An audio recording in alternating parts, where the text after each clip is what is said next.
مگر کئی مرتبہ لوگوں کے کام اٹکے ہوئے ہوتے ہیں، رشتہ آتا ہے دوبارہ رابطہ نہیں کرتے، ڈیل ہوتی ہے ہوتے ہوتے رک جاتی ہے، تو دوست احباب شکوے کرتے ہیں جی ہمارے کام پورے نہیں ہوتے، اٹک جاتے ہیں، اور پھر وہ کسی کے پاس جاتے ہیں، عملیات والوں کے پاس، تو ان کا تو چونکہ کاروبار ہے، انہوں نے پیسے کمانے ہوتے ہیں، تو وہ سمپل جواب دیتے ہیں جی کسی نے لگتا ہے تمہارا رزق باندھ دیا ہے، کسی نے تمہارا رشتہ باندھ دیا ہے، اور ہم اس کو بلیو کر لیتے ہیں۔ بھئی اللہ کسی کو دینا چاہے تو کون اس کو باندھ سکتا ہے؟ کیوں کسی کو چھوٹا خدا بناتے ہو؟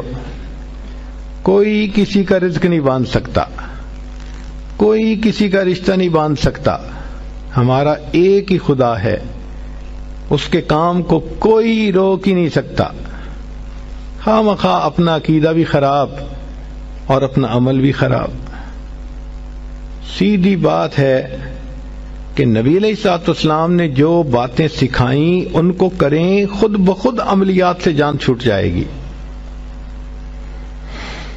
چنانچہ عورتیں اکثر پوچھتی ہیں جی کہ میرا رشتہ اچھا ہو جائے، بیٹے کو جاب مل جائے، بہو کا ویزا رکا ہوا ہے، فلاں کام اٹکا ہوا ہے، تو بھئی اٹکے ہوئے کاموں کے لیے عمل نبی علیہ السلام کے مبارک زبان سے ابو داؤد شریف کی روایت ہے۔ نبی علیہ السلام نے فرمایا جو مومن صبح و شام 7 مرتبہ اس دعا کو پڑھے گا، اللہ تعالیٰ اس کے ہر ادھورے کام کو پورا فرما دے گا۔ اور وہ کیا ہے؟ حسبی اللہ لا الہ الا ہو علیہ توکلت وہو رب العرش العظیم۔